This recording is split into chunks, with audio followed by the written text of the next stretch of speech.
नमस्कार। अभी आपके चैप्टर 1 का रिवीजन होने जा रहा है, जो आपका वेस्ट बंगाल बोर्ड में फर्स्ट चैप्टर है। चैप्टर का नाम है नेचर पर्पस ऑफ बिजनेस। मतलब इसमें हम लोग बिजनेस के बारे में जानकारी लेंगे, कैसे कैसे नेचर और पर्पस बिजनेस होते हैं। पहले इस चैप्टर का स्टार्टिंग करते हैं। फर्स्ट है एक्टिविटी।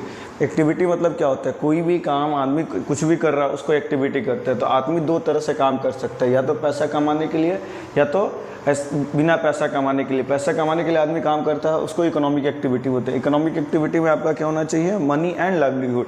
इकोनॉमी में आपको मनी एंड लाइवलीहुड। और जो नॉन इकोनॉमिक एक्टिविटी होता है लव एंड अफेक्शन के थ्रू होता है। मतलब जिससे आपके प्रेम स्नेह है, जिससे आप फ्री में काम कर रहे हैं, जिससे आप काम करने के बदले कुछ नहीं ले रहे हैं। जैसे घर में मम्मी काम करती है, रोटी बना के दे रही है, तो उसके बदले वो कुछ नहीं देती, वो आपका नॉन इकोनॉमिक एक्टिविटी में आ गया। इकोनॉमिक एक्टिविटी में भी आप पैसा कहाँ से कमा सकते हैं? जनरली 3 चीज़ें बताई गई, 3 जगह से आप पैसा कमाते हैं। एक तो बिजनेस के थ्रू आप पैसा कमा सकते हैं, दूसरा प्रोफेशन करके कमा सकते हैं, और तीसरा आप एम्प्लॉयमेंट पर्पस से पैसा कमा सकते हैं। बिजनेस के थ्रू जो आप पैसा कमाते हैं ना, उसको हम लोग प्रॉफिट बोलते हैं।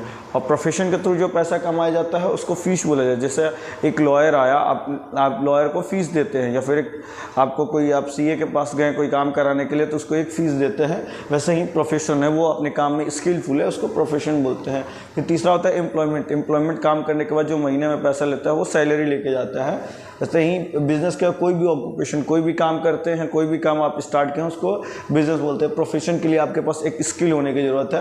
और एम्प्लॉयमेंट में क्या होता है? आप काम करते हैं किसी और के यहाँ, आप रुक के काम कर रहे होते हैं। वहीं नीचे तीनों का मीनिंग दिया हुआ है। पहला बिजनेस में बीइंग बिजी, जिस काम में लोग बिजी हों, हमेशा रेगुलर बेसिस पे करें, उसको बिजनेस बोलते हैं। जैसे पहला क्या है कि कोई भी ऑक्यूपेशन जिसको आप रेगुलर बेसिस पे करके प्रॉफिट कमा रहे हैं और उसके द्वारा आप ह्यूमन के वांट्स को सेटिस्फाई कर रहे हैं, उसको क्या बोलते हैं? हम बिजनेस बोलते हैं। तो बिजनेस में 3 मेन चीज़ें आती है। पहला ऑक्यूपेशन आना चाहिए, रेगुलर बेसिस पे होना चाहिए, और अर्निंग प्रॉफिट होना चाहिए। इसको आप कैरेक्टर में भी लिख सकते हैं।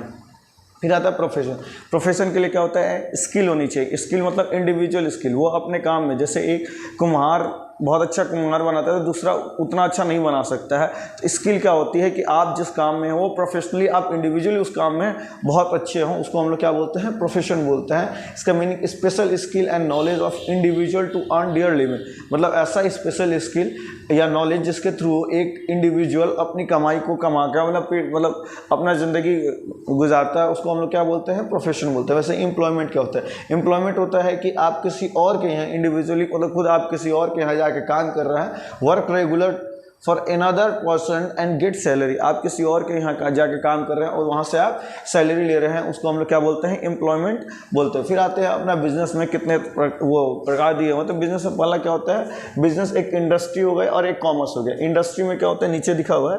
जैसे आप इंडस्ट्री में production of goods and services. Industry मतलब जहाँ आप गुड्स एंड सर्विसेज का प्रोडक्शन कर रहे हैं, उसको क्या बोलते हैं हम लोग? इंडस्ट्री बोलते हैं। कॉमर्स कहाँ होता है? जहाँ गुड्स एंड सर्विस डिस्ट्रीब्यूट किए जाते हैं, जहाँ मतलब रखा जाता है, जहाँ बाइंग और सेलिंग नहीं, सिर्फ डिस्ट्रीब्यूशन के लिए रखा गया है, उसको बोलते हैं कॉमर्स। और ट्रेड किसका है? जहाँ बाइंग और सेलिंग हो रहा होता है, उसको ट्रेड बोलते हैं। मतलब आप अगर तीनों लेना चाहें तो इंडस्ट्री है तभी आपका कॉमर्स भी रहेगा, उसके बाद ही ट्रेड हो पाएगा। बिना ट्रेड का, बिना इंडस्ट्री का कॉमर्स भी नहीं होता, ट्रेड में। मतलब अगर जब तक सामान नहीं तैयार होगा तब तक हम उसको ले जाके कहीं दूसरे आदमी को बेच भी नहीं सकते हैं। इसलिए बोला जाता है कि तीनों के लिए तीनों जरूरी है। अगर आपने इंडस्ट्री खोला है, जब तक आप एक डिस्ट्रीब्यूशन के लिए जगह नहीं बनाइएगा, उसको बेचने के लिए जगह नहीं बनाइएगा, खरीदने बेचने के लिए, तो आपका इंडस्ट्री खोलने का कोई मतलब नहीं है। वैसे ही बाइंग एंड सेलिंग होने के लिए आपका कम से कम सामान तो तैयार होना चाहिए। तो तीनों एक दूसरे से इंटररिलेटेड है। वहीं अभी इंडस्ट्री के बारे में पढ़ा। इंडस्ट्री कितने तरह की होती है? इंडस्ट्री मेनली 3 तरह की होती है, एक प्राइमरी, सेकेंडरी और एक टर्शरी।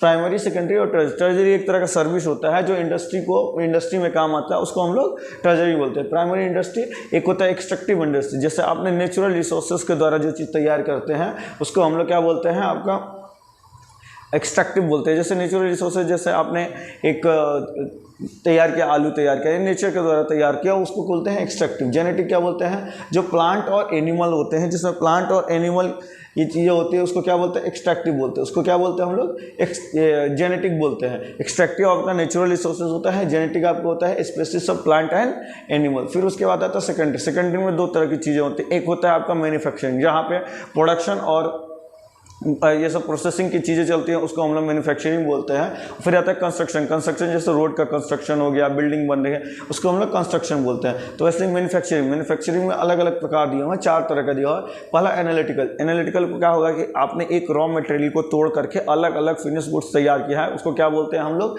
एनालिटिकल बोलते हैं। जैसे पेट्रोलियम निकाला जाता है ज़मीन से, उससे पेट्रोल, डीजल, किरोसिन ये सब चीज़ें तैयार की जाती है, उसको हम लोग क्या बोलते हैं, आपका एनालिटिकल बोलते हैं। फिर आता है एक अपना, देखिए यहाँ पे एक एग्जांपल भी दिया है पेट्रोल के थ्रू क्या क्या बनाया जा सकता है। उसके बाद आता है सिंथेटिकल, सिंथेटिकल मतलब 2 या 2 से ज़्यादा आप मटेरियल को मिला करके कि कोई एक नया मटेरियल बना देते हैं, उसको हम लोग क्या बोलते हैं, सिंथेटिकल। जैसे आपका यहाँ सीमेंट एग्जांपल, सीमेंट में क्या होता है, कंक्रीट रहता है, थोड़ा सा आपका लोहा का अंश रहता है, थोड़ा सा बालू का अंश रहता है, वो सब मिलकर क्या बनता है, आपका सीमेंट बन जाता है। तो उसमें क्या है कि 2 या 2 से ज़्यादा मटेरियल मिले हुए होते हैं। फिर आता है एक प्रोसेसिंग, प्रोसेसिंग क्या होता है, जिसका आप मल्टी स्टेज पे प्रोसेस करके एक नया प्रोडक्ट बना देते हैं, उसको क्या बोलते हैं हम लोग, प्रोसेसिंग बोलते हैं। जैसे आप एग्जांपल ले सकते हैं, जैसे अगर एक माचिस ही चाहिए होगा तो उसके लिए लकड़ी चाहिए, फिर बारूद चाहिए, उन लकड़ी और बारूदों को एक प्रोसेसिंग के थ्रू तैयार किया। जैसे एक कागज़ बनाना है, पेपर भी तैयार कर रहा है, तो पेपर एक आएगा आपको लकड़ी के थ्रू, एक प्रोसेस के थ्रू बनकर तैयार होगा,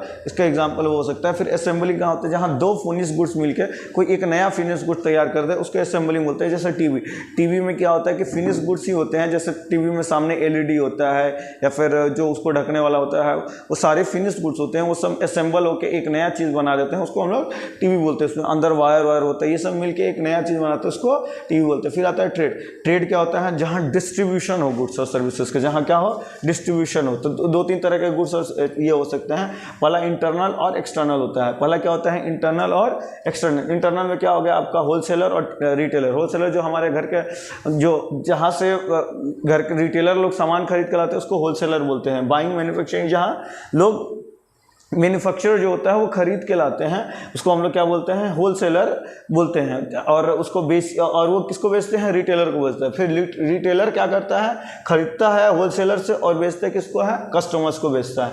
वैसे एक्सटर्नल है, एक्सटर्नल को 3 पार्ट में बोला है, एक्सपोर्ट, इम्पोर्ट और इंटरपोर्ट। एक्सपोर्ट मतलब क्या हो गया कि आप गुड्स को सेल कर रहे हैं किसी आउटसाइड, किसी अदर कंट्री में आपने गुड्स को अपना बेच दिया है, उसको क्या बोलते हैं हम लोग, एक्सपोर्ट बोलते हैं। इंपोर्ट, आपने किसी अदर कंट्री से सामान खरीद के मंगाया है, उसको इंपोर्ट बोलते हैं। वैसे इंटरपोर्ट क्या होता है कि आपने किसी और देश से खरीद के मंगाया है और किसी और देश में आप बेच रहे हैं, उसको क्या बोलते हैं, इंटरपोर्ट। जैसे समझिए कि हमने कोई माल श्रीलंका से सामान मंगा के, श्रीलंका से मंगाया और उसको आपने थ्रू यहाँ से अरब कंट्री में भेज दिया, तो उसको क्या बोलते हैं हम लोग, इंटरपोर्ट। मतलब कुछ पैसा कमाया, जैसे समझिए श्रीलंका से हमने मसाला मंगाया, उसमें थोड़ा प्रॉफिट कमा के हमने किसी अरब कंट्री में भेज दिया। हो सकता है अरब कंट्री का कोई कंट्री से रिलेशन खराब हो, उस कंट्री को लेकिन उस चीज़ की बहुत ज़रूरत हो, तो हमने उसके बीच में सहायता की है, उसको क्या बोलते हैं, इंटरपोर्ट बोलते हैं। फिर अपना आता है एक ट्रेड में, कॉमर्स में ही ट्रेड आ गया, और एस टू ट्रेड आता है। एस टू ट्रेड क्या होता है, जो इन सब चीज़ों में मदद करता है, जो इन सब चीज़ों में आपकी मदद करे ना। जैसे आप समझिए कि ट्रांसपोर्टेशन एंड कम्युनिकेशन, जैसे आपने जो सामान बना है उनको यहाँ से वहाँ ले जाने में जो मदद कर रहा है, फिर वेयर हाउसिंग यहाँ रखने में मदद कर रहा है, बैंकिंग या फाइनेंसिंग अगर मानते हैं कुछ खरीदने, अब ये सब बाइंग और सेलिंग की चीज़ों को खरीदने के लिए जो चीज़ मदद करे उसको हम लोग बोलते हैं। या फिर इंश्योरेंस, एडवर्टाइजमेंट, ये सब चीज़ों में जो मदद करता है उसको वो क्या बोलते हैं, एड्स टू ट्रेड। एड्स मतलब होता है हेल्प।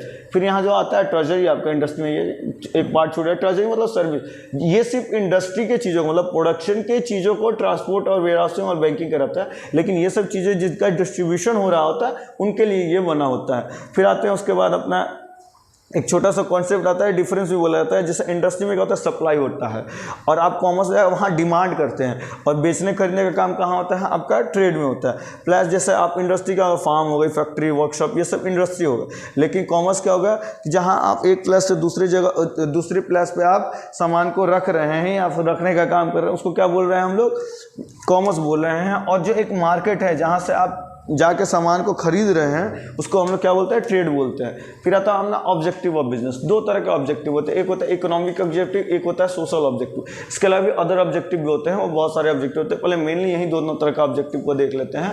इकोनॉमिक ऑब्जेक्टिव क्या हो गया, जिससे आपकी और आपकी इकोनॉमी के फायदे, उसको इकोनॉमिक ऑब्जेक्टिव बोलते हैं। तो इकोनॉमिक ऑब्जेक्टिव क्या, पहला तो आप अर्निंग प्रॉफिट कमाइएगा, उसके बाद क्या, आप मार्केट में अपने आप को बता सकेंगे, मार्केट में शेयर या मार्केट में स्टैंड रख पाइएगा कि आप कहाँ कितने रेपुटेशन में हैं हैं, ये आपका बिजनेस के थ्रू पता चलता है। फिर आप इनोवेशन होता है, जो नई नई इनोवेशन है वो आप बिजनेस के थ्रू मार्केट में कर सकते हैं लोगों के बीच में, या फिर जितने मार्केट में रिसोर्स आते हैं, जैसे आप अलग अलग रिसोर्स है, कोयला है, ये सब यूज़ कर सकते हैं। आप बिजनेस चालू करेंगे तो इस सब रिसोर्सेज का यूटिलाइजेशन होता है। फिर सोशल ऑब्जेक्टिव क्या है, आप अपने प्राइस को सोसाइटी में एक फेयर प्राइस पे दीजिए, उनको एक अच्छा गुड क्वालिटी के सामान को दीजिए। फिर उसके अलावा क्या है कि आप बिजनेस के थ्रू आप एक एम्प्लॉयमेंट जनरेट करते हैं, बिजनेस के थ्रू एम्प्लॉयमेंट जनरेट करते हैं। सोशल सर्विस मतलब स्कूल, हॉस्पिटल्स, ये सब बनाते हैं। उसके अलावा आपने अच्छी बिजनेस किया तो एक पोल्यूशन कंट्रोल का भी, आप पोल्यूशन कंट्रोल का भी काम कर सकते हैं। अच्छा, दूसरा ये भी आता है कि ये जो बिजनेस में प्रॉफिट हो रहा है, इस प्रॉफिट का काम क्या है। तो बिजनेस में प्रॉफिट का पहला काम है कि आप प्रॉफिट नहीं कमाइएगा तो बिजनेस चला क्यों रहे हैं, लॉस में तो बिजनेस आप चला नहीं पाएगा। तो प्रॉफिट कमाना तो बहुत नेसेसरी होता है, लेकिन आप इस प्रॉफिट के थ्रू क्या क्या काम कर सकते हैं। तो पहला क्या है, सर्वाइवल। बिजनेस अगर सर्वाइव करेगी, आगे की तरफ जाएगी, तो उसके लिए प्रॉफिट कमाना बहुत जरूरी है। या फिर आप एक्सपेंशन और डाइवर्सिफिकेशन, एक्सपेंशन मतलब अपने ही दुकान को बड़ा दुकान में कन्वर्ट करने को एक्सपेंशन बोलते हैं। तो आप जब पैसा कमाएगा तभी अपने दुकान को बड़ा कमाए। डाइवर्सिफिकेशन मतलब एक दुकान को, जैसे आपने एक जिला में या फिर एक गांव में कहीं भी आप अलग अलग जगह दुकानें खोलना चाहते हैं, उसको डाइवर्सिफिकेशन बोलते हैं। तो आप पैसा कमाइएगा तभी आप जाके इस चीज़ को अलग अलग जगह पे फैला पाइएगा। इसके बाद रिवॉर्ड ऑफ रिस्क। प्रॉफिट क्या होता है, प्रॉफिट रिस्क बहुत होता है। अगर आपको बहुत ज़्यादा प्रॉफिट कमाना तो बहुत ज़्यादा रिस्क आपको लेना पड़ेगा। उसका रेपुटेशन और गुडविल, आप जितना ज़्यादा मार्केट में पैसा कमाएगा, प्रॉफिट कमाएगा, उतना ज़्यादा आपका मार्केट में गुडविल होगा। लोग आपके बारे में बातचीत करेंगे, ये आदमी बहुत ज़्यादा प्रॉफिट कमा रहा है, मतलब ये कुछ अलग कर रहा है मार्केट में, या उनके बारे में लोग आपके बारे में जानने चाहेंगे। जैसे मुकेश अंबानी ने अपना बहुत रेपुटेशन में, लोग उनके बारे में जानते हैं। उसके बाद आता है ये बिजनेस। अच्छा, बिजनेस जब हमने चालू की तो उसमें रिस्क भी बहुत सारी चीज़ों पे हो सकती है। तो रिस्क क्या होता है, द चांस ऑफ लॉस। कभी भी लॉस होने का चांस हो, उसको क्या बोलते हैं, रिस्क। मतलब हमारी कुछ ना कुछ नुकसान होने वाला है, उस चीज़ को रिस्क बोलता है। वैसे बिजनेस में कितने तरह के, पहला है कॉजेस। तो बिजनेस में रिस्क होने के दो कारण हो सकते हैं, एक तो इंटरनल, एक एक्सटर्नल। इंटरनल मतलब बिजनेस के अंदर के आदमी में से ही कुछ गड़बड़ी हो जाए। एक्सटर्नल मतलब बाहरी प्रभाव से। पहला क्या दिया, इनसफिशिएंट। अच्छा, मैनेजमेंट सही से काम नहीं कर रहा है तो भी मेरा बिजनेस रिस्क है। दूसरा, पुअर वर्किंग कंडीशन। हमने ऐसे वर्किंग कंडीशन बनाया जहाँ काम करने में बहुत असुविधा हो रही है। बारिश के मौसम में वहाँ पानी भर जाता है, धूप के मौसम में वो जो धूप आती है, तो उस कंडीशन में भी आपका बिजनेस के लिए रिस्की हो जाएगा। फिर बार बार आपके एम्प्लॉय आते हैं, स्ट्राइक कर लेते हैं, वो काम नहीं करना चाहते हैं, तो ये सब चीज़ें क्या है, इंटरनल रिस्क हो गया। वैसे ही आपने एक्सटर्नल रिस्क में देखा, नेचुरल का, जैसे बाढ़ आता है, भूकंप आता है, ये सब चीज़ें भी आपका बिजनेस रिस्क हो सकती है। ह्यूमन रिस्क, ह्यूमन कॉज हो सकता है कि बाहरी आदमी हो जो आपके बारे में आके बोले कि नहीं यहाँ का तो आप भले सामान अच्छा बना रहे हैं, लेकिन कोई बाहरी लोगों के बीच में बातचीत नहीं, यहाँ सामान खराब बनता है, या फिर यहाँ के लोग अच्छे नहीं हैं, तो वो सब चीज़ें क्या है, बाहरी कारण हो सकते हैं। इकोनॉमिक कॉज मतलब मार्केट में आपका डिमांड सप्लाई नहीं है, आपने जो सामान, आप इस तरह का बिजनेस कर रहे हैं जिसका मार्केट में कोई डिमांड ही नहीं है, या फिर कोई खरीदना ही नहीं चाहता है, वो भी एक रिस्क हो सकता है। गवर्नमेंट पॉलिसी, या फिर आपने जो बिजनेस बनाया उसके ऊपर गवर्नमेंट ने ऐसा नियम लागे कि वो बिजनेस आप नहीं चला सकते हैं, तो वो भी एक बहुत बड़ा रिस्क है। अब नेचर क्या होता है, इसकी प्रकृति क्या होता है रिस्क के, तो पहला क्या होता है, अनसर्टेनिटी। आपको जानकारी नहीं कि रिस्क कब हो जाए। अनसर्टेनिटी मतलब ऐसे ही आप, जैसे बाढ़, भूकंप, ये सब चीज़ें हो गई, तो अनसर्टेनिटी, आपको मालूम नहीं कि क्या होने है, सर्टेन नहीं है, अनसर्टेनिटी। फिर उसके बाद नेचर एंड साइज, आपने किस तरह का बिजनेस खड़ा किया वो भी डिपेंड करता है, कौन से प्रकृति के हैं। जैसे आपने हीरा का बिजनेस खड़ा किया तो उसमें ज़्यादा रिस्क होगा कि लोग आके खरीद रहे हैं कि नहीं खरीद रहे। सोना का रिस्क, साइज भी डिपेंड करता है, आपने कितना बड़ा बिजनेस किया है, कितना छोटा बिजनेस किया, उसके डिपेंड नेचर करता है कि वो साइज होगा कि नहीं। और आप जब प्रॉफिट कमाना चाहते हैं तो आपको रिस्क तो लेना ही पड़ेगा। वैसे ही आगे आता है अपना दो टाइप का रिस्क होता है। रिस्क कितने टाइप का होता है, दो टाइप का होता है। एक इंश्योरेबल, जिसमें आपको पैसा का रिकवरी हो जाए, उसको इंश्योरेबल रिस्क बोलते हैं। और एक होता है नॉन इंश्योरेबल, जिसमें पैसा का रिकवरी किस में हो सकता है, जैसे आपने बाढ़ के लिए, भूकंप के लिए, या फिर आग लग जाए, इसके लिए आपने एक जनरल इंश्योरेंस बना के रखा है, तो वहाँ से आप पैसा ले सकते हैं, उसको बोलते हैं इंश्योरेबल। और दूसरा होता है नॉन इंश्योरेबल, जहाँ से पैसा, जैसे economic risk, demand and supply की वजह से कोई चेंज हो गया, या फिर कोई आपके बारे में ऐसा बातचीत कर दे कि नहीं यहाँ का सामान अच्छा नहीं है, लोग नहीं खरीद, तो इस चीज़ का रिकवरी नहीं करवाया जा सकता है। लेकिन इंश्योरेबल रिस्क में आपके चीज़ों का रिकवरी करवाया जा सकता है। ये एक छोटा सा, बहुत से छोटा चैप्टर था, इसका पूरा का पूरा रिवीजन हो गया। ये एक समरी चार्ट है, आप चाहें तो इसका एक स्क्रीनशॉट ले सकते हैं।